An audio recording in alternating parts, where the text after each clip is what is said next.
அஸ்ஸலாமு அலைக்கும். தோரங்குச்சி சந்தைக்கு வந்திருக்கேன். ரொம்ப நாள் கழிச்சு எங்கள் பக்கத்து வீடு அக்காவோட நானும் அந்த அக்காவும் வந்தோம். ரொம்ப ஜாலியாக இருந்துச்சு. நாங்கள் கொஞ்சம் சீக்கிரமாக வந்துட்டோம். கொஞ்சம் 6 மணிக்கு மேலே வந்தோம்னா கூட்டம் நிற்க முடியாத அளவுக்கு கூட்டமாக இருக்கும். அதனால் கொஞ்சம் சீக்கிரமாக வந்துட்டோம். வந்துட்டு எல்லா பொருளையும் பார்த்தோம். எல்லாமே வந்து ஃப்ரெஷ்ஷாகவும் சீப் அண்ட் பெஸ்ட்டாக இருந்துச்சு, மலிவாக இருந்துச்சு. அதனால் நம்மளுக்கு என்ன தேவையோ அந்த காய்கறிகள் வாங்கினோம். நான் 500 எடுத்துகிட்டு போய் 300 எல்லா காய்கறியும் வாங்கிட்டேன். எனக்கு தேவையான காய்கறிலாம்.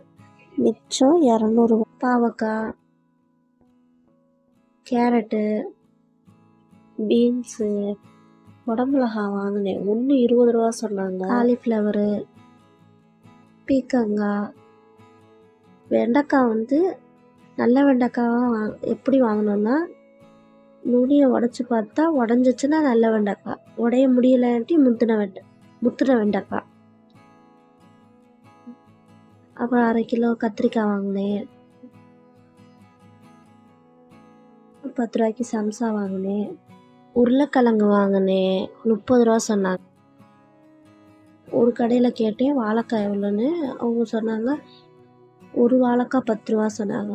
சரிங்கண்ணேன்னு சொல்லிட்டு வேறு கடையில் போய் கேட்டால் 4 வாழைக்காய் 20 சொன்னாங்க. சரின்னு சொல்லிட்டு வாங்கிட்டு வந்தேன். இது மாதிரி ஒரு கடையில் விலை கொஞ்சம் ஜாஸ்தி சொன்னாங்கன்னா இன்னொரு கடையில் போய் கேட்டோம்னா அவங்க கொஞ்சம் மலிவாக சொல்லுவாங்க. சந்தை ஃபுல்லாக எங்கே கொஞ்சம் சீப்பாக கிடைக்குதோ அங்கே போய் வாங்கிக்கிட்டால் நம்ம வந்து பணத்தை வந்து மிச்சப்படுத்திக்கலாம். அதே மாதிரி சந்தையில் எந்த கடையிலையுமே மாங்காவே வச்சுக்கல. ஒரே ஒரு கடையில் மட்டும்தான் வச்சுருந்தாங்க. அதனால அந்த அண்ணி சொல்கிற ரேட்டில் வாங்கிக்கிட்டு மக்கள் போய்கிட்டு இருக்காங்க. ஒரு மாங்காய் வந்து 40 சொன்னாங்க. சரிங்கன்னு சொல்லிட்டு மாங்காய் வாங்கினேன். மாங்காய் வாங்கிட்டு எல்லா ஜாமான் வாங்கிக்கிட்டு வீட்டுக்கு வந்துட்டேன்.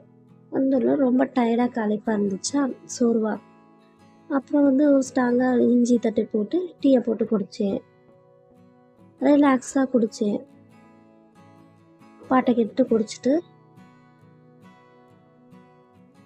சிக்கன் கிரேவியை வந்து சூடு பண்ணி வச்சுட்டேன். அப்புறம் சாம்பாரை சூடு பண்ணேன். தண்ணியை கொதிக்க வச்சு ஃப்ளாஸ்கில் ஊற்றிட்டு எல்லா எண்ணத்தையும் அள்ளி போட்டுட்டு எல்லா எண்ணத்தையும் விளக்கிட்டேன். விளக்குனோன்னே பாத்திரமும் கழுவிட்டேன். துணி மடிக்க போயிட்டேன். உங்கள் ஊரில் வந்து இந்த தக்காளி விலை வந்து எவ்வளோன்னு கமெண்ட் பண்ணுங்கள். இது போன்ற வீடியோவுக்கு மறக்காமல் என் சேனலை சப்ஸ்கிரைப் பண்ணி வைங்க. ரியா சமையல். நீங்களும் சந்தையில் போய் காய்கறிகள்லாம் வாங்கியிருக்கீங்களான்னு மறக்காமல் கமெண்ட் பண்ணுங்கள். வாழைக்காய் வந்து தட்டி பார்த்து வாங்கணும்.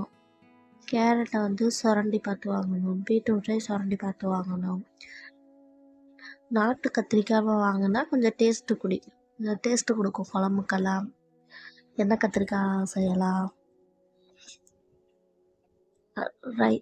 சாம்பார் செய்யலாம், இட்லி சாம்பார் செய்யலாம், பாவக்காய் பொரியல் செய்யலாம்.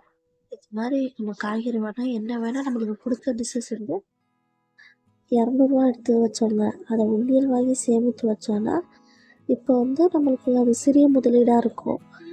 கொஞ்சம் காலம் போனோன்னா அது நம்மளுக்கு பெரிய முதலீடாக தெரியும். 100 நான் காய்கறி வாங்கினேன்ல, அந்த காய்கறியில் உங்களுக்கு என்ன காய்கறி பிடிச்சிச்சின்னு கமெண்ட் பண்ணுங்கள். மறக்காமல் சப்ஸ்கிரைப் பண்ணுங்கள்.